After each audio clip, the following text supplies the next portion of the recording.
क्या आप एक ऐसे स्टॉक की तलाश में हैं जो आपके पोर्टफोलियो को नई ऊंचाइयों तक ले जाए? एक ऐसी कंपनी जो सिर्फ रियल एस्टेट में नहीं बल्कि डाटा सेंटर ग्रोथ में भी लीड कर रही है। बिल्कुल सही पहचाना आपने। अनंत राज लिमिटेड एक ऐसी कहानी जो उम्मीद, विकास और भविष्य की ताकत दिखाती है। जानिए क्यों यह स्टॉक बन सकता है आपके इन्वेस्टमेंट का सबसे सही फैसला। मैं आपके सामने शेयर करना चाहता हूं माइंड में, और उसके अलावा मैं आपको ट्रेडिंग व्यू का वेबसाइट पर भी चलेंगे और उससे भी समझेंगे इस कंपनी के बारे में, और स्क्रीनर के वेबसाइट पर। जैसा कि आप देख पा रहे हैं कि ये इसका शेयर का प्राइस जब हम देखेंगे 2020 में तो 8 रुपया 9 रुपया के आसपास था, जो कि ये करेक्शन ये मार्केट में जो फॉल आया था 2020 में उस समय। अदरवाइज हम इस प्राइस को यदि पकड़े 18 रुपीज, 18 रुपया था, जो इस पर फिर से यहाँ पर से ब्रेकआउट दिया 18 रुपया। ये कब दिया था? अक्टूबर 2020 में। और अक्टूबर 2020 में देखिए 18 रुपया 20 रुपया का शेयर आज 871 रुपया हो चुका है। यानी कि 5 साल में इतना बड़ा रिटर्न बहुत कम शेयर देता है। तो हम इसके बारे में आज डिटेल में समझेंगे कितना तेजी से आखिर ये जो बढ़ रहा है इसके पीछे क्या कारण है, जबकि ये कंपनी रियल एस्टेट को बिलोंग करती है और रियल एस्टेट का तो हम हाल अच्छी तरह से जानते हैं। इसकी स्थापना 1985 में हुई थी और इसका हेडक्वार्टर है न्यू दिल्ली में। और बिजनेस इसका क्या है हम ये समझते हैं। चूंकि रियल एस्टेट में ये है तो ये रेसिडेंशियल यानी कि अपार्टमेंट, लग्जरी रेसिडेंस बनाती है। कॉमर्शियल में भी इनका काम है, malls, business parks, convention centre, ये सब बनाती है। हॉस्पिटलिटी सेक्टर में भी रिजॉर्ट्स, और इसके अलावा रियल एस्टेट के अलावा अब ये डाटा सेंटर और क्लाउड सॉल्यूशन में भी अपना कदम आगे बढ़ा चुकी है और बहुत आगे बढ़ चुकी है। जिसमें कि rack space, server rack cage, server hall, server white space, यानी डाटा सेंटर क्लाउड सॉल्यूशन में भी ये बहुत आगे बढ़ चुकी है। तो इसमें जो ग्रो हो रहा है, ये कंपनी आगे बढ़ रही है, इसका कारण दो है। एक तो रियल एस्टेट और दूसरा डेटा सेंटर और क्लाउड। करेंट डेटा हम देख लेते हैं। स्टॉक परफॉर्मेंस 52 वीक हाई, 872 रुपया का प्राइस। आज का प्राइस में थोड़ी गिरावट आई है। आज जब मैं आज वीडियो बना रहा हूँ ना, आज ट्यूसडे है, तो अभी करीब करीब 2 बजा है और अभी आप देखिए इसमें दिखा रहा है -5। आज 5% नीचे गया है। लेकिन यहाँ पर आप सबसे बड़ी बात नोटिस करने की यहाँ पर यह है कि जब पूरा का पूरा मार्केट गिर रहा था सितंबर से, देखिए लेकिन ये सितंबर मंथ में भी ये बढ़ा है। मैं थोड़ा सा इसको और बड़ा करता हूं तो आप देख पाएंगे सितंबर में भी इसमें गिरावट नहीं आई है। अगस्त से आप देखिए ऊपर ही बंद हुआ है। अक्टूबर में थोड़ा सा नीचे था लेकिन सितंबर के आसपास ही था। और ये सॉरी, ये अक्टूबर है, ये सितंबर में आप देखिए ये बढ़ा है। सितंबर में, अगस्त में शेयर प्राइस था इसका 586 रुपया, और यहां से जब हम देखेंगे तो सितंबर में ये करीब करीब 21% ये बढ़ा है। ठीक है। और सितंबर के बाद अक्टूबर में भी बढ़ा है, जिस समय की पूरा मार्केट में फॉल आ रहा था। नवंबर में थोड़ी सी गिरावट आई और दिसंबर में आप देखिए फिर कितना बढ़ा, ये 27%। ठीक है। और जनवरी अभी जो है ये आज 21 तारीख है, और जनवरी में बहुत ज़्यादा लेकिन अभी क्लोजिंग नहीं हुआ है, और अभी भी दिसंबर मंथ से ऊपर ही है शेयर प्राइस। 871 रुपया आज अभी इसका प्राइस चल रहा है। उसके बाद market cap 30,451 crore market cap. Screener के वेबसाइट पे देख लेते हैं, 30,451 करोड़ अभी मार्केट कैप है इसका। और फाइनेंशियल क्वार्टर 2, फाइनेंशियल ईयर 25 में देखते हैं, रेवेन्यू 523 करोड़, जो कि 53% ईयर ऑन ईयर ग्रो किया है।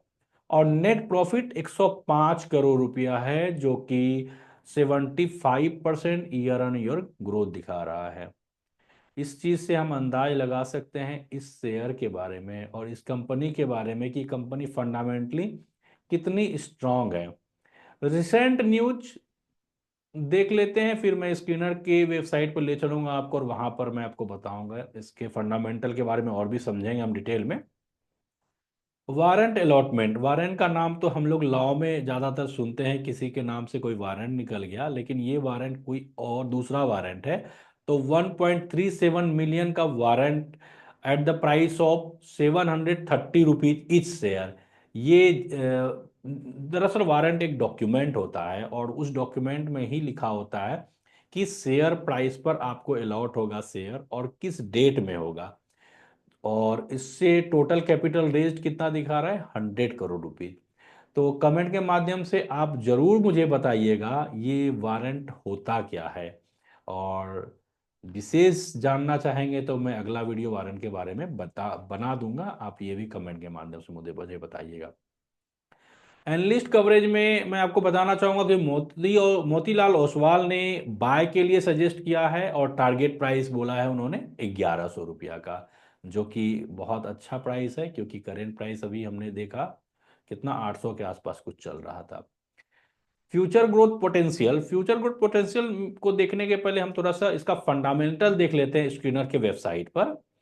जैसा कि आप देख पा रहे हैं अभी करेंट प्राइस 891 रुपया चल रहा है, 891 रुपीज। और जो कि पी तो काफी इसका बढ़ चुका है। इसमें फंडामेंटल में जो मैंने देखा उसमें बस मुझे एक ही दिक्कत नजर आई, वो है आरओसी और ROE, return on capital employed और रिटर्न ऑन इक्विटी का कम होना। आप सिर्फ ये यहां ही नहीं, जब आप एवरेज देखेंगे तो एवरेज आरओई 5 ईयर्स देख लीजिए, आरओसी 7 ईयर्स देख लीजिए, आरओसी 3 ईयर्स देख लीजिए, तो ये कम है, एक निगेटिव पॉइंट है फंडामेंटल में। उसके अलावा आप जो भी देखेंगे फंडामेंटल में, जिस भी एंगल से इसको देखेंगे, हर चीज में ये आपको परफेक्ट मिलेगा।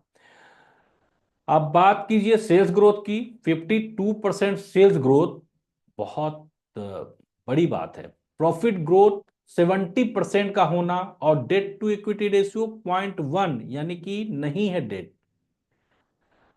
सेल्स ग्रोथ 3 ईयर्स भी 81% एवरेज आपको ये दिखा रहा है। प्रोमोटर्स होल्डिंग भी मोर देन 50% है। इंटरेस्ट कवरेज रेशियो तो मोर देन 3 होना चाहिए और यहां 17 है। करेंट रेशियो 6.85 है।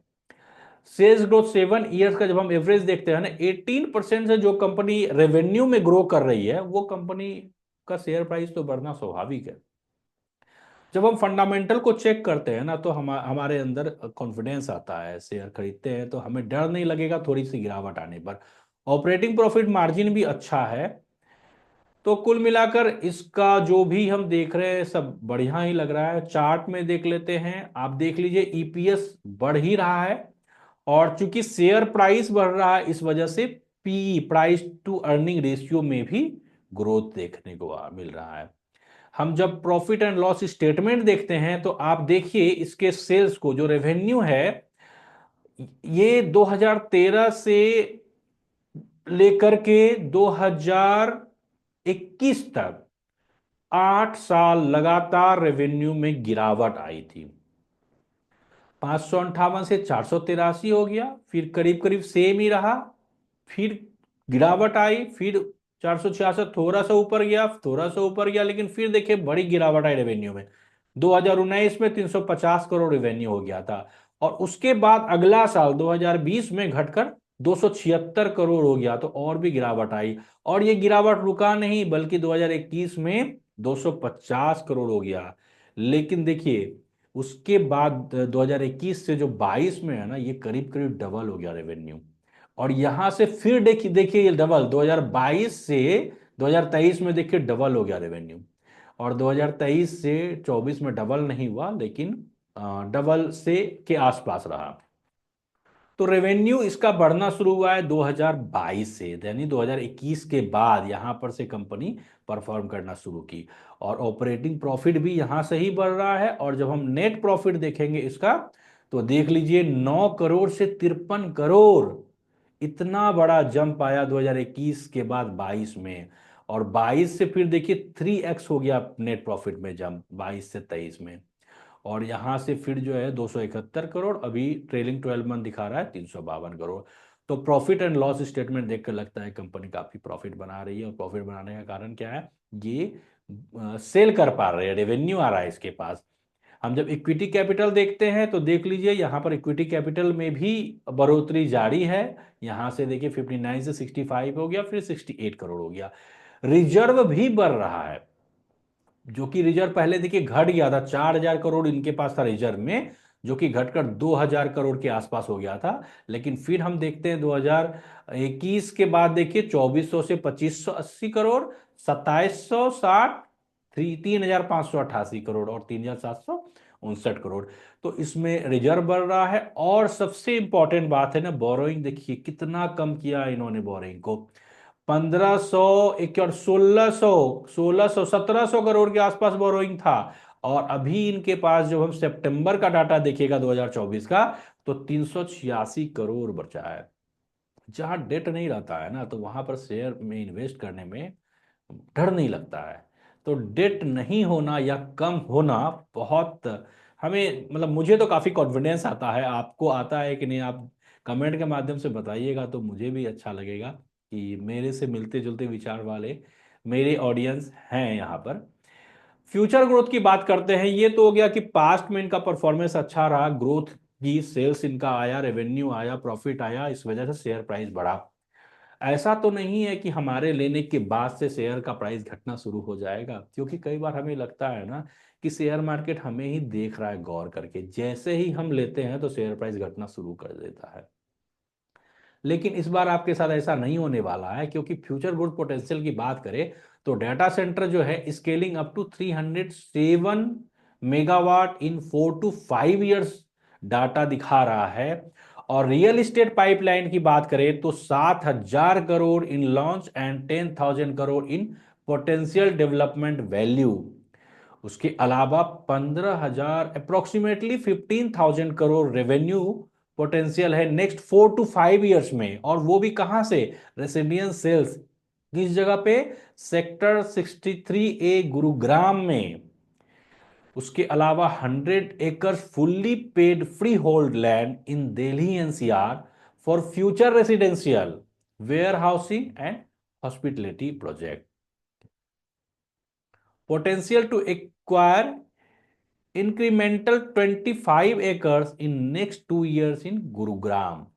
तो हम ये डाटा देख करके इतना तो हम समझ सकते हैं कि इसमें ग्रोथ का सिलसिला यहाँ 2025 में, जब हम लोग आज वीडियो बना रहे हैं जनवरी मंथ में, तो ये रुक नहीं रहा है। करेक्शन आएगा, गारंटी नहीं होता है कि आप लेंगे और लेने के बाद यदि अभी तक बढ़ रहा है तो बढ़ता ही जाएगा। किसी भी वजह से करेक्शन आ सकता है, उसके लिए आप मतलब मन बना कर रखिए। हम लोग फिक्स डिपॉजिट में नहीं इन्वेस्ट कर रहे हैं। इसके लिए चर्चा करते हैं रिस्क पर। एक तो मार्केट वॉलेटिलिटी, मार्केट का तो गारंटी नहीं है किस वजह से कब मार्केट गिर जाए। और इस मार्केट फॉल में ये नहीं गिरा, इसका ये बिल्कुल मतलब नहीं है कि आगे मार्केट फॉल में ये नहीं गिरेगा, या नहीं तो जब पूरा मार्केट ग्रो करे तो ये भी ग्रो करेगा, इसकी भी कोई गारंटी नहीं है। तो शेयर मार्केट में गारंटी नहीं होता, ये आप भी जानते हैं। रेगुलेटरी चैलेंज भी होता है कई बार गवर्नमेंट का पॉलिसी चेंज होने की वजह से, क्योंकि ये रियल एस्टेट में है या डाटा सेंटर में कोई पॉलिसी चेंज हो गया उसकी वजह से हो सकता है ग्रोथ में ब्रेक लग जाए। तो हमें निगेटिव पार्ट को भी ध्यान में रख करके इन्वेस्ट करना चाहिए। Execution risk, delay in data centre and real estate project, जो भी प्रोजेक्ट है उसमें एक संभावना रहती है कि इनका ऐसा अनुमान है इस दिशा में बढ़ेगा, लेकिन कई बार नहीं भी बढ़ता है। तो कॉल टू एक्शन में सब्सक्राइब यदि अभी तक आप नहीं किए हैं तो ज़रूर से ज़रूर मेरे चैनल को सब्सक्राइब कीजिए। अपने सारे दोस्तों को आप इसको भेजिए, क्योंकि देखिए मेरा चैनल नया है और आपके सपोर्ट की आवश्यकता है। मैं आपसे आपका सहयोग मांगता हूं और आपके लिए मैं दिल से मेहनत कर रहा हूं। शेयर मार्केट में मेरे पास एक्सपीरियंस है, इन्वेस्टमेंट का एक्सपीरियंस है, 14+ ईयर से मैं इस काम को कर रहा हूं। तो उस चीज में तो मुझे महारत है हासिल, और मैं एक स्टॉक मार्केट कोच भी हूं। तो वहां पर तो मैं आपकी मदद करूंगा। लेकिन इस चैनल जो कि मैंने अभी 5 महीना पहले ही बनाया है, तो ये चैनल अभी नया है। ये ग्रो कैसे करेगा? ये ग्रो करेगा आपकी मदद से। मैं मेहनत कर रहा हूँ, मैं वीडियो बना रहा हूँ। हर बुधवार को और शनिवार को शाम में 6 बजे मैं वीडियो पब्लिश करता हूँ। अब आपकी जवाबदेही है, आपका सहयोग चाहिए कि आप अपने सारे दोस्तों को, जो भी आपके रिलेटिव हैं, उनको आप इसको शेयर कीजिए, लाइक जरूर कीजिए और कमेंट भी कीजिए, क्योंकि ये लाइक करने से मुझे भी लगता है कि आप मेरे वीडियो को पसंद कर रहे हैं। और कमेंट के माध्यम से अपना जो भी थॉट होता है, आपको कुछ लर्निंग मिल रहा है, वो आप शेयर किया कीजिए। आप कुछ क्वेश्चन है आपके मन में या कोई वीडियो चाहते हैं पार्टिकुलर शेयर पे, जैसे मुझे पहले कुछ कमेंट में आया है कि कुछ पेन्नी शेयर के बारे में मुझे बोला बोला गया बनाने के लिए, तो मैं आगे फ्यूचर में जरूर बनाऊंगा। तो चलिए आज के लिए इतना ही। आप सब जो है इन्वेस्ट करते रहिए और अपनी समस्या को कमेंट के माध्यम से शेयर करते रहिए। Thank you so much.